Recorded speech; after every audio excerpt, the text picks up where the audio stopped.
que lindas mulheres. Que bênção essa noite. Eu estou muito feliz hoje. Você está feliz? Amém. Eu estou um pouquinho nervosa. Então, se você tiver um pouquinho de paciência, logo passa. Muito obrigada, meninas. A nossa pastora, ela tem estudado conosco, ao longo desse ano, as cartas do apóstolo João no texto de Apocalipse. E hoje nós vamos conversar sobre a carta à igreja de Sardes. E eu queria que você abrisse a sua Bíblia comigo em Apocalipse 3, do verso 1 ao 6. Cutuca sua amiga do lado e diz assim: o Senhor vai falar com você. Agora você fala com fé. Fala de novo, fala com fé. O Senhor vai falar com você. Amém? Nós pedimos, né? Nós pedimos ao Senhor que sondasse o nosso coração, que nos quebrantasse. Então, agora, vamos ouvir o que Ele diz, né? E ela começa assim, Apocalipse 3, verso 1. Ao anjo da igreja em Sardes, escreva: estas são as palavras daquele que tem os 7 Espíritos de Deus e as 7 estrelas. Conheço as suas obras. Você que tem fama de estar vivo, mas está morto. Esteja atento. Fortalece o que resta e que estava para morrer, pois não achei suas obras perfeitas aos olhos do meu Deus. Lembre-se, portanto, do que você recebeu e ouviu. Obedeça e arrependa-se. Mas, se você não estiver atento, virei como um ladrão e você não saberá a hora que eu virei contra ti. No entanto, você tem aí em Sardes uns poucos que não contaminaram suas vestes. Eles andarão comigo, vestidos de branco, pois são dignos. O vencedor será igualmente vestido de branco. Jamais apagarei o seu nome do livro da vida, mas o reconhecerei diante de meu Pai e de seus anjos. Aquele que tem ouvidos, ouça o que o Espírito diz às igrejas. Amém? Então, essa carta, ela foi escrita à cidade de Sardes. Quem era Sardes? Sardes era uma das cidades mais magníficas do mundo antigo. Era uma cidade riquíssima. E ela teve o seu apogeu próximo do século 7 a.C. Era a capital da Lídia. E, no reinado do rei Creso, ela era uma das mais ricas. Era conhecida por isso. Era uma cidade estratégica. Ela estava no alto de uma colina. E lá ela tinha uma muralha muito grande. Ela tinha um ponto que ela era uma cidade militar. E as pessoas que moravam lá se sentiam muito protegidos. As muralhas eram tão fortes que eles diziam assim: são impenetráveis, ninguém nunca vai nos conquistar. E, como um povo altivo, eles foram conquistados. E sabem como? É muito interessante essa parte. Quando eu estava estudando, isso me chamou muita atenção. O rei Ciro pensou assim: eu vou conquistar essa cidade, eu vou. Ele conquistou a cidade, ele ficou 14 dias estudando a cidade. 14 dias. E, quando ele estava estudando, um soldado persa achou uma fenda no meio da muralha e entrou na cidade, e a cidade estava dormindo. Todos estavam tranquilos, confortáveis, na calada da noite. E é por isso que Jesus vai falar essa carta. Lá no versículo 3, ele fala assim: fique atento, seja vigilante, porque a cidade foi tomada no meio da noite. E eles foram totalmente entregues ao rei Ciro. Ele entrou e tomou a cidade. Então, aqui nós temos a primeira orientação. Não se sinta confortável. Muitas vezes nós estamos bem tranquilos, parece que nós estamos bem protegidos. e nós não percebemos que existem brechas. E nestas brechas, o inimigo entra e nós estamos, muitas vezes, bem tranquilos e confortáveis. Mas Jesus nos alerta: sede vigilante, fique atento. Mais tarde, no ano 218 a.C., ela é novamente tomada de assalto e foi destruída. Alexandre o Magno a reconstruiu e a helenizou. E quando ele fez isso, ele trouxe a cultura grega para dentro da cidade. E sabe o que essa cultura grega trouxe? Idolatria. Ela trouxe também a deusa Cibele. Eles começaram a adorar a deusa Cibele. Ela se tornou a padroeira da cidade de Sardes. E é por isso que Jesus fala: você que tem fama de estar vivo e estar morto, eu virei e verei o que está acontecendo com você. Porque a deusa Cibele, ela tinha uma crendice que ela tinha poder de ressuscitar os mortos. Por isso, Jesus usa essa linguagem naquela hora, né? E, quando a gente olha essa carta, no versículo 1, nós temos uma denúncia da parte do Senhor. De todas as cartas que nós temos estudado, a gente vê heresias, a questão dos nicolaítas, a Jezabel, que nós estudamos nas outras cartas. E aqui não tem. Nós não temos isso, mas nós temos uma denúncia muito séria, muito séria. E nós não temos nenhum elogio. E isso me fez pensar muito quando o Senhor estava escrevendo essa carta para mim e para você. Porque lá no versículo 6 diz assim, ó: escute o que o Espírito diz às igrejas. Às igrejas. Então, essa carta está sendo dirigida a mim e a você, né? E em 17 da nossa era cristã, ela foi novamente destruída por um terremoto. Totalmente destruída. Jesus já tinha vindo e ela foi destruída. Mas o imperador Tibério reconstruiu a cidade. E ele se afeiçoou a Roma.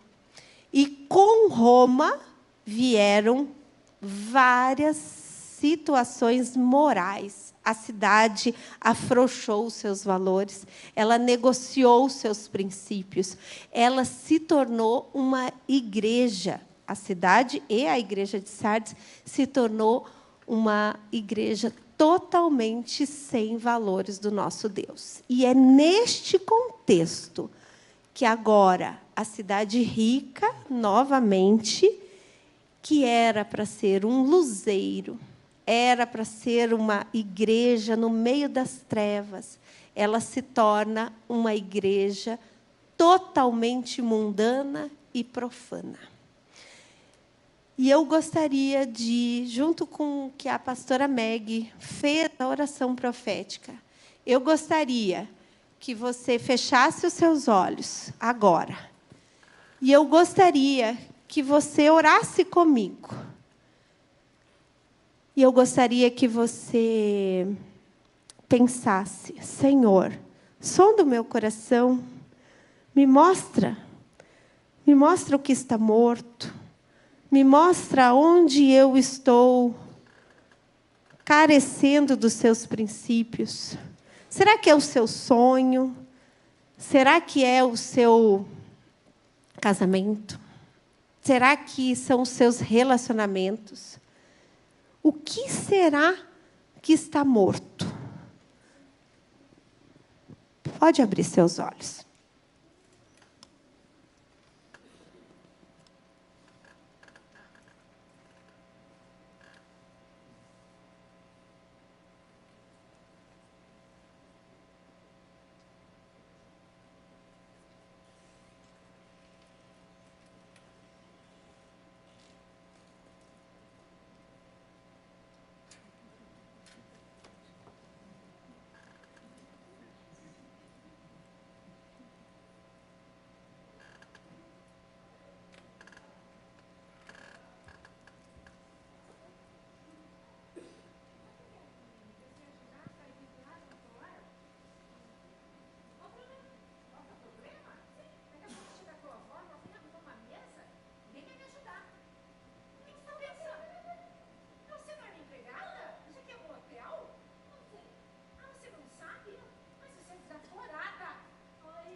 Olha isso!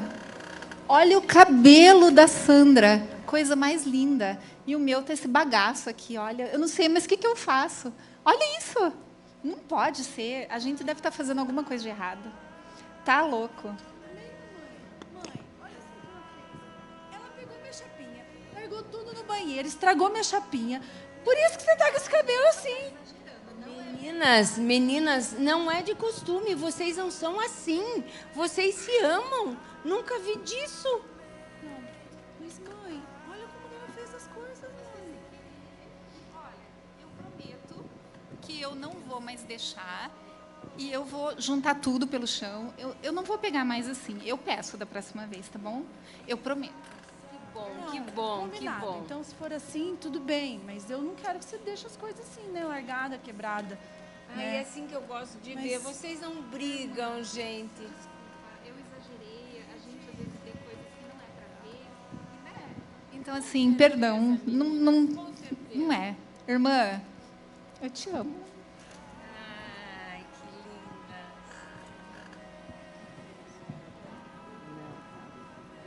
Você pode chamar a vovó para compartilhar desse bolo mais maravilhoso? Sim, por favor. Eu vou, mamãe, pode Vai. deixar.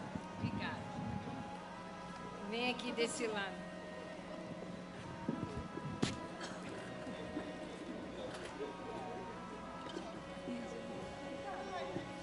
Essa filhinha.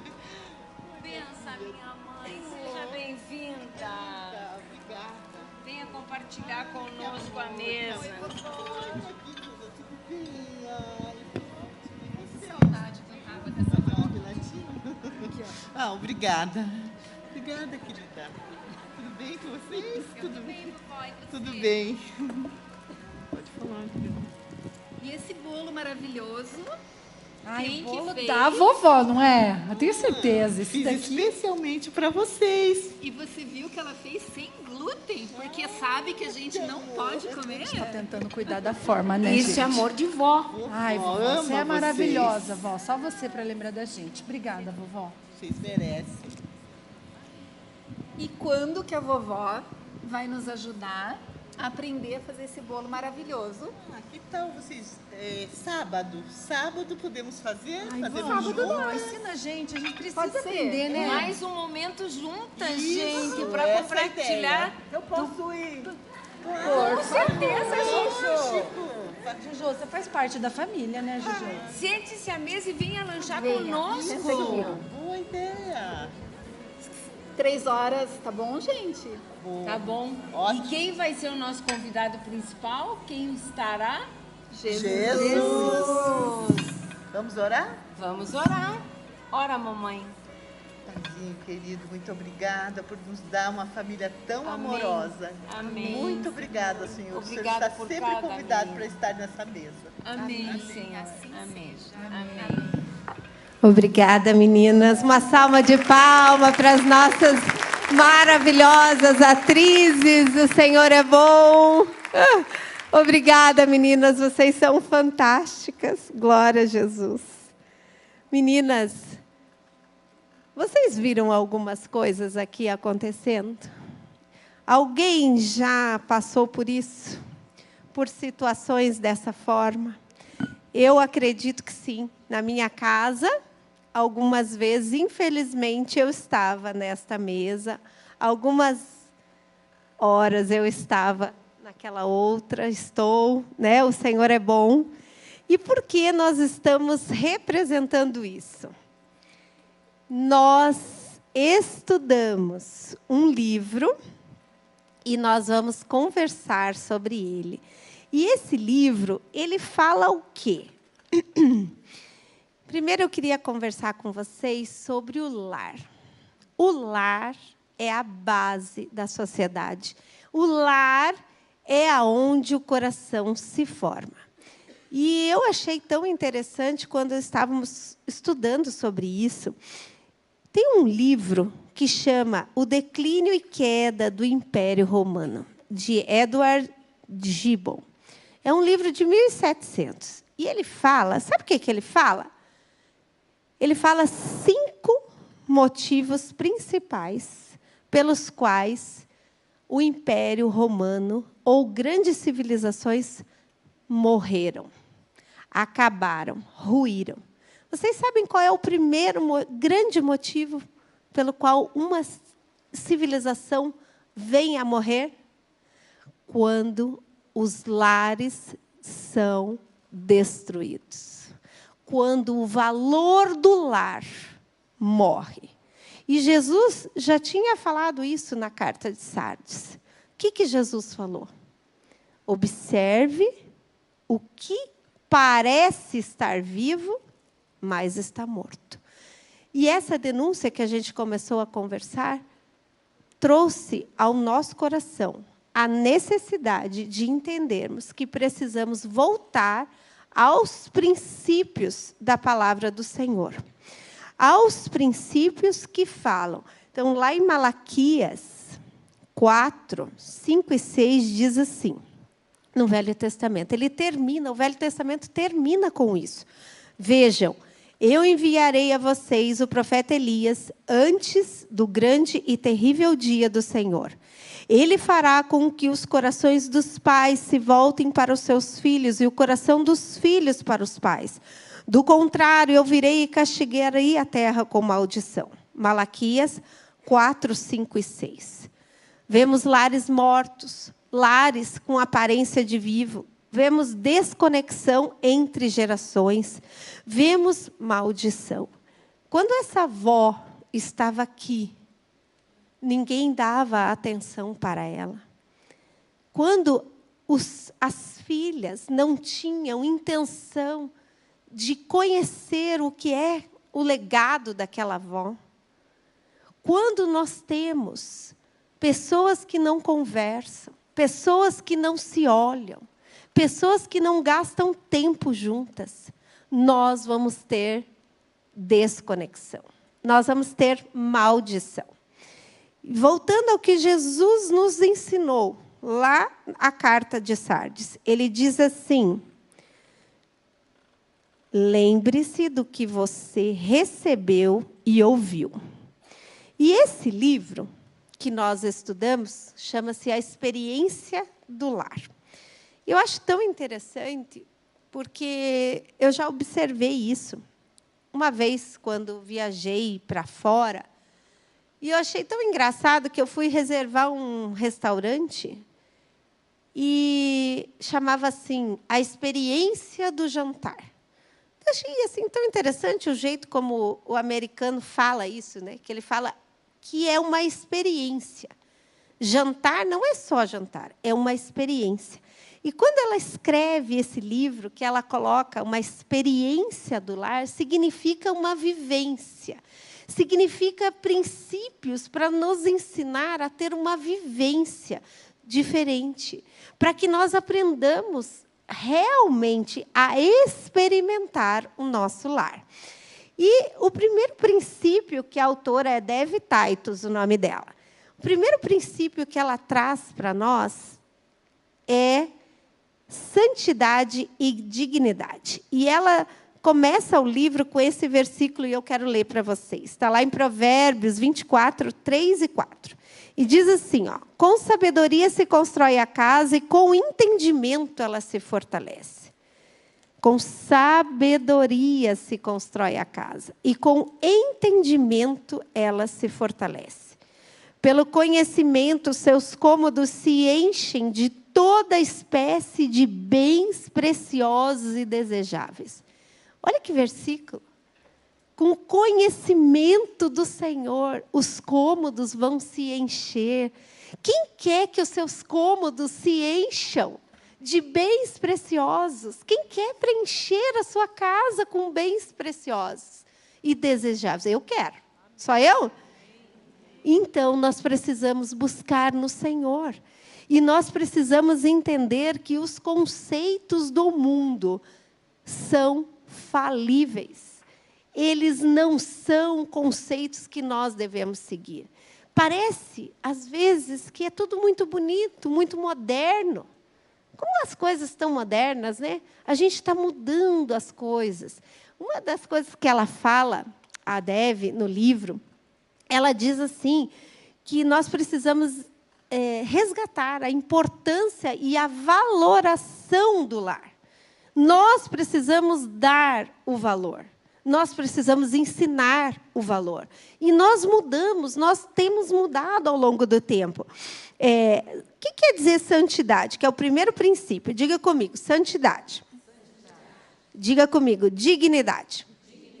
Então, nós vamos trazer santidade e dignidade ao lar. Esse é o primeiro princípio que ela fala lá para nós. Santidade significa o quê? Separar para um propósito sagrado, dedicar a Deus. Então, quando nós entendemos que algo é santo, que nós reverenciamos aquilo. E vocês sabem que eu tinha um hábito muito ruim. Eu moro em Campo Largo e a minha vida sempre foi aqui em Curitiba. Eu fui para Campo Largo para trabalhar lá.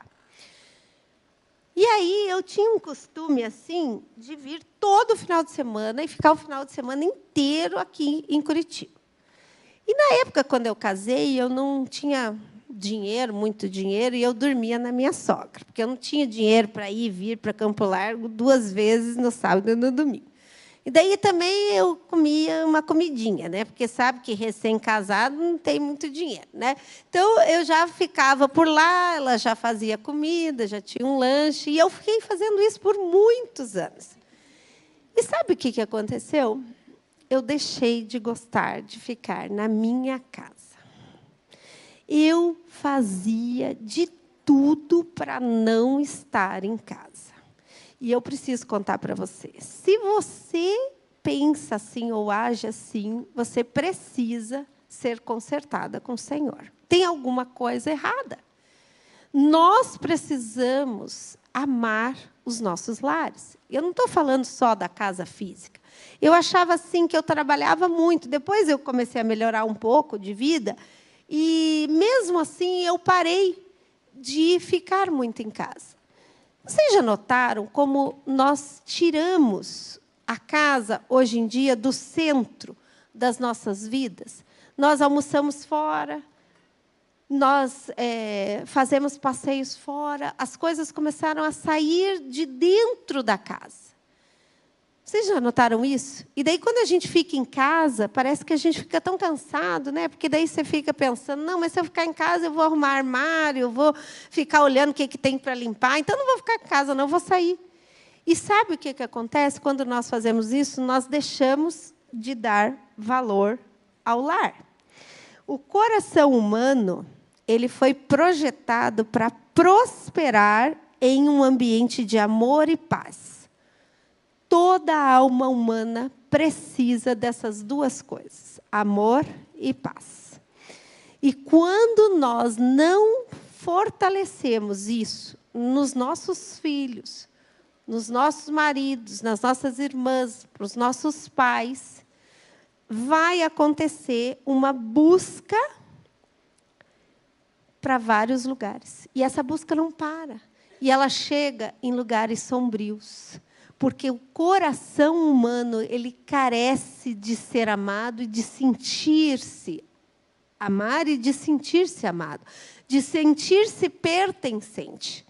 E quando nós não ficamos em casa, quando nós não fortalecemos isso, muitas vezes os nossos filhos e cônjuges e amigos, às vezes que moram juntos, ou pais, ou filhos, ou avós, vão se distanciando. Dignidade. O que é dignidade? Os que nela habitam, enxergam e experimentam seu valor. É uma qualidade moral que busca respeito, honra e nobreza. Isso é dignidade. E no Salmo 101, verso 2 e 3, fala assim, que eu viverei com integridade em minha própria casa. Eu viverei com inteireza. Não olharei para coisa alguma que seja má e vulgar. A santidade nos nossos lares consiste em nós separarmos o santo do profano. Sermos intencionais nesse processo. O que é separar o santo do profano? Lá em casa eu sou conhecida um pouco como chata, porque às vezes fico olhando as coisas e eu falo assim, não gostei dessa fala, não. Pode tirar esse desenho daí. Não, não achei que isso aí está bom, não. Essa semana mesmo aconteceu. Eu fico atendendo. E esses dias, as meninas estavam de férias e eu estava com um pouco mais de tempo em casa. Comecei a assistir um seriado. Um seriado sobre donas de casa. Achei tão divertido aquele seriado. Eu quase nunca assisto televisão, mas esses dias eu estava com tempo. Comecei a assistir um dia, comecei a assistir outro. E aí, de repente, eu falei para o meu marido assim, amor, não vou assistir isso, não. Tudo que acontece aí, eu discordo. Não tem nada de bom nesse negócio. Eram donas de casa. Parecia uma vida comum. Mas uma traía, achava graça, contava para a outra que estava traindo, a outra não ficava em casa, a outra não dava atenção para os filhos, a outra mentia. E eu falei, por que eu vou assistir isso? Então, isso tem a ver com manter a santidade no nosso lar. É sabermos o que é que vai entrar e o que é que vai edificar. E nós somos as guardiãs do lar. A palavra dela para isso chama oikoiros. Eu já vou falar sobre isso, né? Relacionamentos exigem tempo de convivência. E eu gostaria que você analisasse a sua agenda e você pensasse que ela revela a importância das pessoas. Por isso, a Fabiana estava chamando a atenção da Lidiane aqui, quando a Lidiane, ainda aqui na mesa, estava o tempo inteiro no celular. A Elina. Acontece isso lá na casa de vocês? Quando as pessoas estão, mas elas não estão? Então, nós precisamos tomar providências sobre isso. Vamos trazer a família que está fragmentada para casa. Porque vocês lembram? O Senhor Jesus falou, está com cara de vivo, mas está morto. Tem relacionamento com cara de vivo, que está tudo bonito. A aparência parece que está ótima, mas está morto. E se não está morto, está quase morrendo. Porque no versículo 2 ele diz, atende lá, antes que morra. Não é assim? Então, eu gostaria de trazer algumas orientações aqui para nós conversarmos sobre isso. Nós ainda estamos no primeiro tópico, que é dignidade e santidade no lar. Observe seu tempo em tela. Crie uma rotina preparada para que passem tempo juntos. Nós somos intencionais. Nós, mulheres, devemos ser intencionais. Dá trabalho? Dá, né? Dá trabalho. Mas nós podemos e devemos transformar as nossas casas. Eu achei tão gostoso quando a autora fala isso. Ela diz assim, uma comida no fogão, flores na mesa, pratos dispostos. Pratos dispostos. Convidam, vem, senta comigo. Vamos ter um tempo juntos. Vem. Eu quero saber como é que você está. Conta para mim. Isso são relacionamentos intencionais. O que é fácil? Fácil é ficar assim.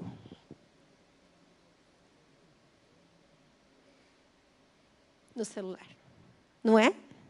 Não é fácil, não é confortável. E ainda a gente ainda diz assim, não, mas eu estou só descansando. Eu estou só descansando. E os meus filhos estão morrendo.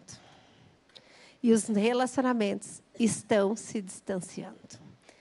E a minha mãe está envelhecendo. E eu estou perdendo. E o meu marido está precisando ser atendido, olhado, edificado. Mas eu estou na tela. Ou, às vezes, eu estou fazendo muitos serviços. Às vezes, eu sou aquela, como nós cantamos aqui, eu sou a Marta. Todas nós somos Maria e Marta, todas nós. Né? Mas nós precisamos, como Maria, escolher de novo, como Maria, escolher a melhor parte. Então, é uma escolha. E não é uma escolha fácil, mas é uma escolha que exige intencionalidade. E é isso que o Senhor está nos ensinando. Intencionalidade. Né? Diga, quando você dispõe os pratos assim, quando você coloca uma flor, você diz, você é bem-vindo. Você faz parte. Você é importante. É isso que você está falando. Quando você tem uma sopa no fogão, pode até ser sopa. Meu marido não gosta de sopa. Aí, agora até ele está começando a gostar de tanta sopa que eu faço. Mas, quando nós temos um caldeirão quentinho, nesse frio, e o seu pai, ou a sua mãe, ou seu marido, ou seu filho, chegam e percebem o cheiro do alho fritando. Ele pensa, ela fez para mim. Ela se importa. Ela se importa. Então, meninas, o Senhor fez de nós mulheres, guardiãs do nosso lar. Você, casada ou solteira, filha, neta, avó, vizinha, amiga, seja você quem for e qual papel você esteja naquele momento. E se você estiver sozinha na sua casa, ainda assim, você é a guardiã do seu lar. E diz lá em Tito 2, o verso 3 a 5, diz assim, ó: as mulheres mais velhas devem instruir as mais jovens a amar o marido e os filhos, a viver com sabedoria e pureza, a trabalhar no lar, a fazer o bem, a ser submissa ao marido. Assim, não envergonharão a palavra de Deus. Então, meninas, a incumbência da mulher em preservar de forma relacional é um atributo feminino. A cultura grega em Creta, na época que Paulo escreveu esse texto, a cultura era uma cultura grega. Eu não sabia disso, eu aprendi estudando essa semana. Sabe como que eram as mulheres na Grécia, quando essa palavra foi escrita? Elas eram superpoderosas.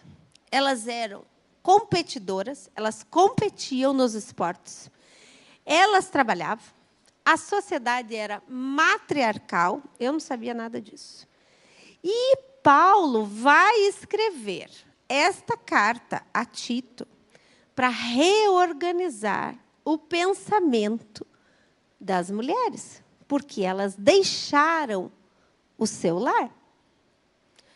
Será que ele está falando de 2000 anos atrás? É tão atual, né? É tão atual. Como pode nós termos uma palavra de 2000 anos que está acontecendo hoje? As mulheres abandonaram o lar fisicamente e emocionalmente. E Paulo restabelece os valores bíblicos para a mulher. E uma das coisas que ele fala ali é trabalhar no lar, do grego oiko. Oikoiros significa oikos, habitação, ouros, guardar. Nós somos as guardiãs do lar. Nós somos estas mulheres. Nós temos essa incumbência, ela foi dada ao Senhor. Diga assim, eu mais alto. Sou a guardiã do meu lar. E eu farei, com a graça de Deus. Se você é solteira, ainda assim, você precisa ser a guardiã do seu lar. Se você é filha, você precisa. Se você é a mãe, você precisa. Eu tenho uma filha, vou falar dela. Eu tenho 3 filhos, né? 2 moças e um pequeno. E essa filha, ela tem uma mania de rir de mim e me brincar. Quando eu falo, eu estou cansada, eu fiz isso, eu fiz aquilo, eu fiz aquilo, eu fiz aquilo. Ela diz assim, mas você é a mãe. Ela fala bem assim, mas você é a mãe, como quem diz, você escolheu. Né? E é verdade, eu escolhi. Só que, às vezes, a gente gostaria, né, de ter um pouco mais do olhar. Né? Então, eu preciso dizer para ela que ela também é guardiã do lar. Não sou só eu, não. Ela é guardiã porque ela vai aprender. Né? Então, meninas, nós vamos manter o amor, controlando sempre as nossas reações, de modo a considerar os outros mais importantes que nós mesmos. Filipenses 2:3 fala isso. Esse é um outro princípio que entra dentro do tema que nós estamos falando. Para que eu consiga ser a guardiã, eu preciso ter uma transformação na minha mente de que o outro é mais importante do que eu. E quando eu estou falando isso, eu estou falando da necessidade do outro, da vontade do outro. Eu vou me colocar como aquela que vai colocar a necessidade deles, pode ser qualquer próximo que esteja próximo a você, acima das tuas. Só assim nós seremos mulheres que trarão a dignidade para o lar.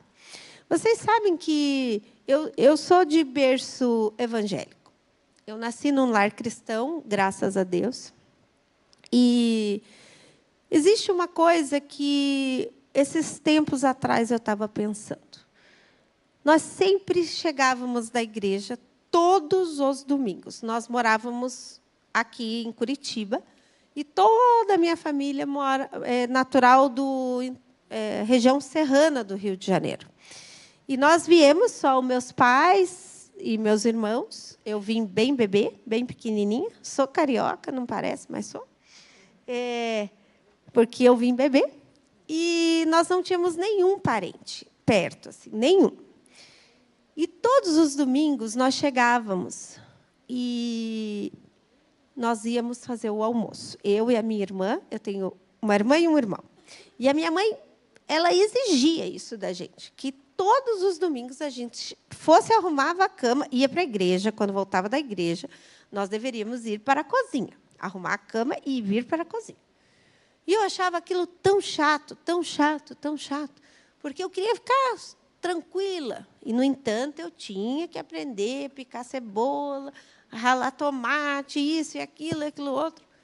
E eu aprendi muito cedo, a cozinhar. Por causa de... Dizem que eu cozinho bem. Eu gosto muito de cozinhar. Dizem que é bom. Qualquer dia desses vocês aproveitam, e daí vocês podem me dizer. Mas o que eu quero dizer com isso? Eu aprendi não só cozinhar. Eu aprendi como a minha mãe fazia, a forma como ela fazia, o jeito que ela fazia, que a minha irmã fazia. E eu tenho 2 filhas. E isso não acontecia comigo. E não acontecia comigo. E eu vinha para a cozinha e ninguém me aparecia. E eu vinha para a cozinha e ninguém aparecia. Sabem por quê? Porque eu demorei para ir para a cozinha com as minhas filhas. Porque eu ia almoçar fora. Eu ia almoçar fora. Eu tinha direito, afinal, eu trabalhava tanto. Para que eu ia cozinhar no domingo? E isso foi acontecendo. Foi acontecendo. Teve uma época que as minhas filhas já estavam moças e estavam quase saindo de casa para estudar. As 2 saíram de casa para estudar aos 17 anos. E eu fiquei desesperada. Eu falei, agora ninguém sabe cozinhar, ninguém sabe cozinhar. Como que eu vou fazer? Essas meninas não vêm aqui, e elas vinham, elas ajudavam, mas elas ajudavam depois. Eu ficava cozinhando, e depois elas vinham e limpavam. E aí, um dia, eu falei, filha, como é que você vai cozinhar feijão, que você não sabe cozinhar feijão? Ai, mãe, eu vejo no TikTok, não tem problema, eu vejo no TikTok. Aquilo feriu o meu coração. Porque eu me dei conta que eu tinha perdido tempo, que eu não tinha sido intencional. Graças a Deus que Ele é bom, e Ele me restaurou. Uma delas estudou um período, voltou, e o Senhor tem acrescentado os anos que eu perdi, deixando de ensinar a viver, a ter uma experiência. Não era sobre cozinha. Não era sobre cozinha. Era sobre relacionamento. Então, meninas, nós precisamos urgente reviver o que está morto. Porque logo os filhos casam e nós não vamos ter mais tempo. Logo, talvez o teu filho já tenha casado. E você pense hoje, eu não tenho mais tempo. Isso não é verdade. Porque até nos teus netos, o Senhor pode restaurar os relacionamentos. O Senhor pode restaurar tudo aquilo que você fez ou não fez. Desde que você entenda que o que está morto precisa receber a vida do Senhor. Segundo princípio que eu vou falar, mais rápido agora, porque já estamos pouco tempo, falei muito, né? É o princípio da mesa. A gente já falou um pouco sobre isso, mas eu gostaria de falar, meninas, sobre algo impressionante que essa autora teve, essa revelação. Ela teve uma revelação de que, quando nós estamos à mesa, coisas sobrenaturais acontecem. A mesa não é um móvel. A mesa é um lugar de cura. E a mesa, a primeira mesa documentada, está, adivinha onde? Aqui. Nós temos uma orientação de Deus para Moisés, para que ele construa um móvel, lá em Levítico, pastora Meg, acho que é Levítico agora, né? Mas depois eu pesquiso.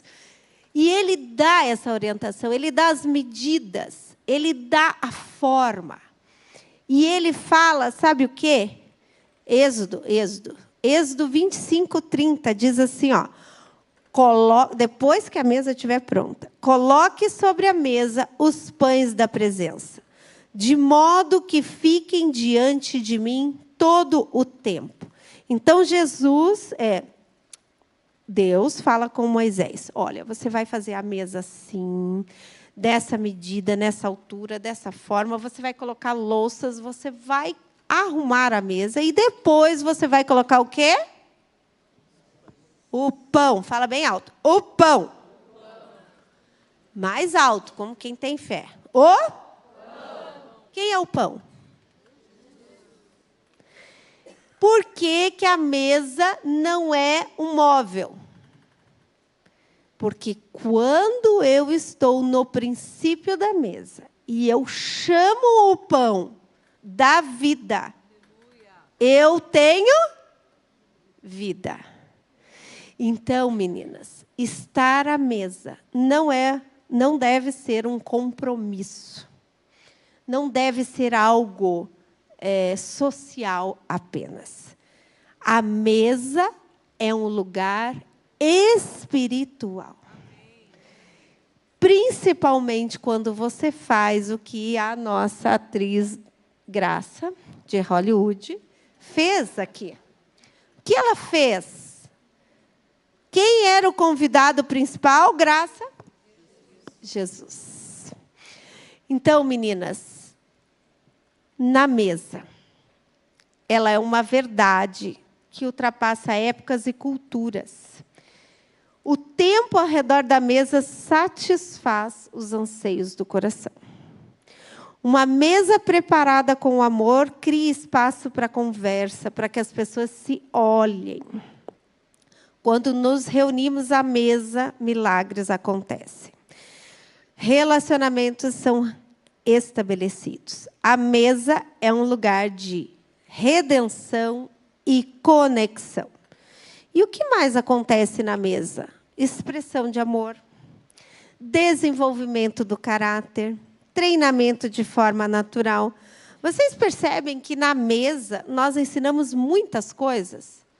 Nós ensinamos um filho a pegar no talher, nós ensinamos um filho a sentar, nós ensinamos um filho a esperar, que é a vez do outro. Nós ensinamos que aquele bife precisa ser guardado para o papai. Nós ensinamos que ele olhe para ver se ele pode pegar mais uma asinha de frango. Não é assim? E o que a gente, às vezes, fazia quando as crianças eram pequenas? Dava comida antes, né, para as crianças. E nós privávamos elas desse convívio, desse lugar de amor, acolhimento, cuidado, ensino. Tudo isso ocorre na mesa. Membros da família aprendem a servir. Prática e aprimoramento da comunicação. Nossa, é difícil isso, né, gente? Às vezes um quer falar, o outro não espera o outro a falar. Tudo isso a gente aprende na mesa. Tudo isso a gente ensina na mesa. Redução de conflito. Então, a mesa é um lugar que precisa ser priorizado. A mesa é um lugar que nós precisamos sentar. E isso também, né, gente? Tem tantas mães que cozinham bem, fazem muitas coisas, e elas não sentam. Vocês já viram isso? Vocês já viram? Então, nós precisamos corrigir isso também.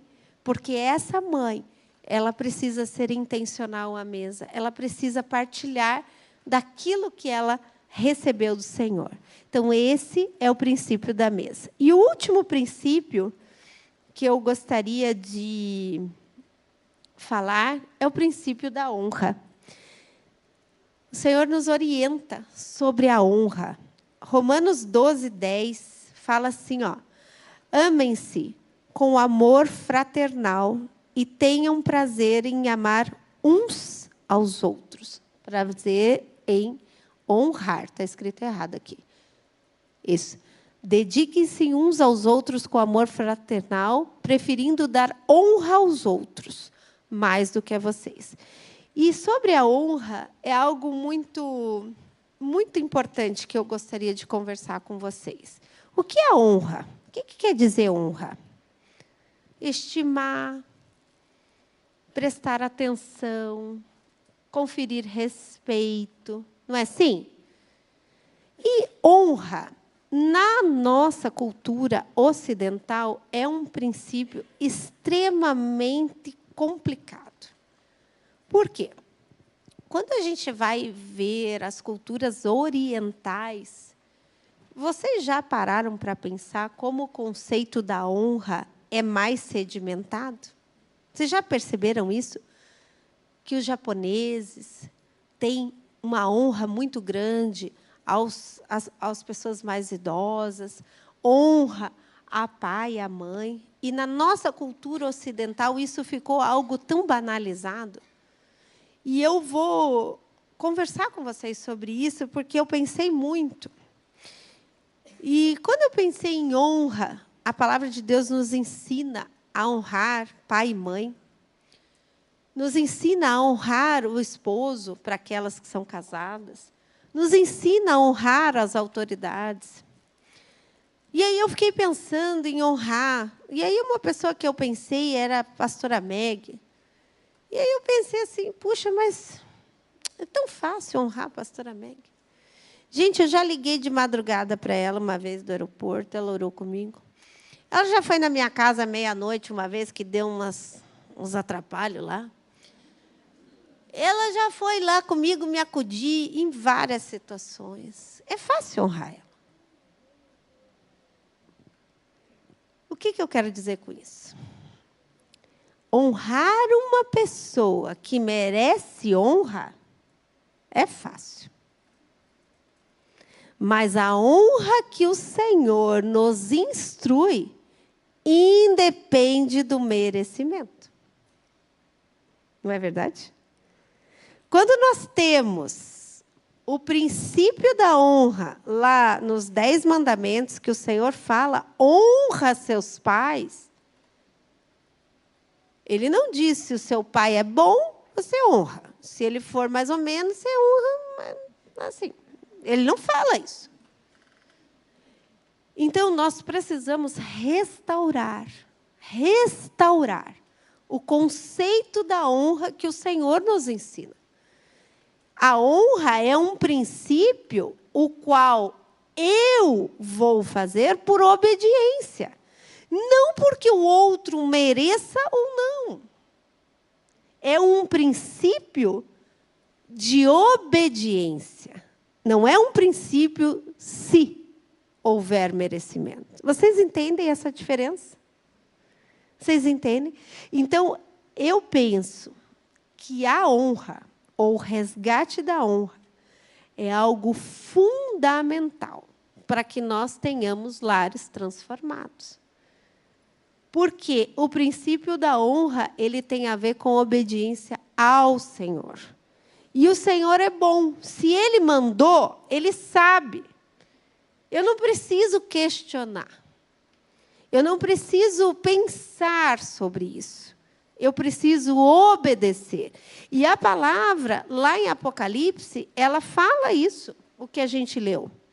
Ele diz assim, ó. Lembre-se, portanto, do que você recebeu e ouviu. Lembre-se do que você recebeu e ouviu. Obedeça e arrependa-se. Então, eu não sou mais, em nome de Jesus, muito rebelde. Muito rebelde. Eu era, contestava tudo. Eu penso que minha mãe sofreu muito, precisou de ter muita sabedoria, porque eu só honrava, só obedecia aquilo que eu, na minha vasta sabedoria de 14 anos, achava que estava certo. E é muito complicado você ter um lar vivificado se você tem pessoas que discutem tudo. Então, nós precisamos resgatar isso para a honra e glória do Senhor e para que os nossos lares sejam vivificados. Né? Então, vamos pensar sobre isso. O que quer dizer honra? Honra quer dizer prestar atenção, estimar, levar em consideração, valorizar, uma expressão de respeito, admiração. E eu gostaria que você, mais uma vez, fechasse seus olhos. E eu gostaria que você perguntasse ao Espírito Santo agora se existe falta de honra na sua vida para alguém.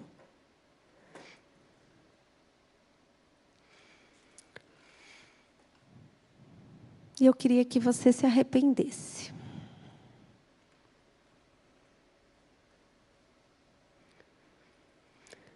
Pai, em nome de Jesus, eu quero colocar, Senhor, a vida das minhas irmãs nas Tuas mãos. Te pedir perdão, Senhor, porque muitas vezes nós discutimos a ordenança que o Senhor nos deu de honrar as autoridades, de honrar os nossos pais, de honrar os nossos cônjuges, de honrar, Senhor, pessoas que talvez estejam sobre que nós deveríamos estar submissos. Que o Senhor possa ter misericórdia, que o Senhor possa restaurar em nós a confiança no Senhor, não no ser humano, mas no Senhor. De que podemos obedecer sem medo, podemos honrar, para que sejamos abençoados. Amém? E a honra, meninas, é uma poderosa chave. pois há favores, diga comigo, favor. Há favor em mim, quando eu desenvolvo a honra como um estilo de vida. Porque eu entro no princípio da semeadura e a colheita. Então, meninas, essas três áreas, dignidade e santidade do lar, a nossa mesa, a restauração da mesa nas nossas vidas e o princípio da honra, são princípios que o Senhor colocou no meu coração para que nós conversássemos, para que haja vida no seu lar. E se você identificou alguma área destas que nós falamos, que está morrendo, e você quer que o Senhor entre com providência, com sabedoria na tua mente, eu vou te convidar a que você feche a sua cabeça, abaixe a sua cabeça, feche seus olhos. Eu queria convidar os ministros de louvor para virem aqui. E eu queria convidar as intercessoras. E eu queria convidar as facilitadoras. E eu queria que nós fizéssemos 3 filas aqui, ó. Uma aqui à minha direita, uma aqui no meio e uma à minha esquerda.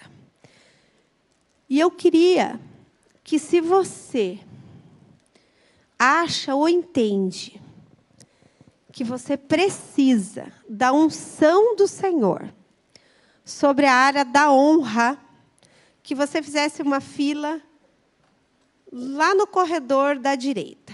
E aí eu queria que as intercessoras ficassem lá. Algumas, né?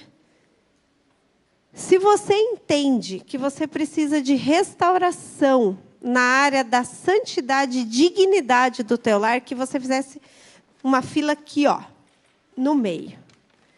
E se você entende que você precisa de uma restauração, uma unção na mesa da tua casa, que você fizesse uma fila aqui, ó.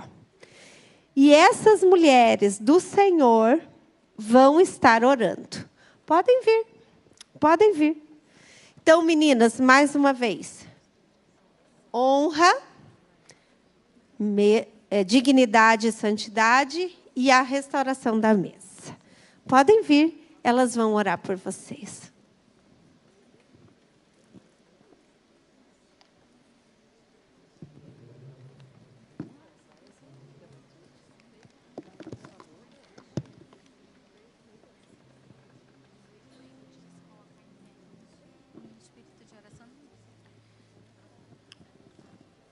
Podem começar. Eu queria que você se colocasse em espírito de oração. Eu queria que todas ficassem em pé. Todas fiquem em pé. E eu gostaria que você se colocasse em espírito de oração.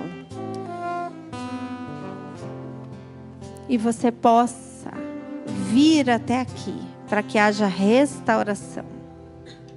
Sonda-me, Senhor, e me conhece. Venham, meninas. Venham. Como a pastora Meg falou. Honra, dignidade, santidade e a mesa. Amém. E enche-me até que mim se ache só ti. Podem vir.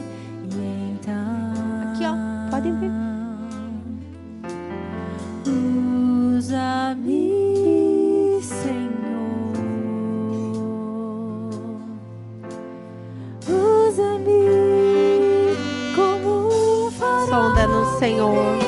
Sonda no Senhor. Como ponte sobre as águas, como no deserto, como flecha que acerta o alvo. Eu quero ser usado da maneira que te agrade, em qualquer hora e em qualquer lugar. Eis aqui.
Senhor, em nome de Jesus. Eu quero te agradecer, Senhor, pelo tempo que o Senhor nos deu, pela restauração das casas, pela direção, Senhor, pelo ensino, pelo teu grande amor, para que nós possamos, Senhor, ser mulheres sábias. Pai, eu profetizo mulheres sábias, mulheres que serão guardiãs do seu lar, mulheres que serão guardiãs da sua boca, mulheres que serão guardiãs dos seus sentimentos. A tua palavra fala que sobre todas as coisas que nós guardemos os nossos corações. Pai, que nós possamos ter, Senhor, corações sedentos em Ti, Senhor. Que nós possamos, Senhor, cada dia mais sermos transformadas de glória em glória. Nos ensina, Senhor. A tua palavra diz que o teu Espírito Santo nos ensinaria todas as coisas.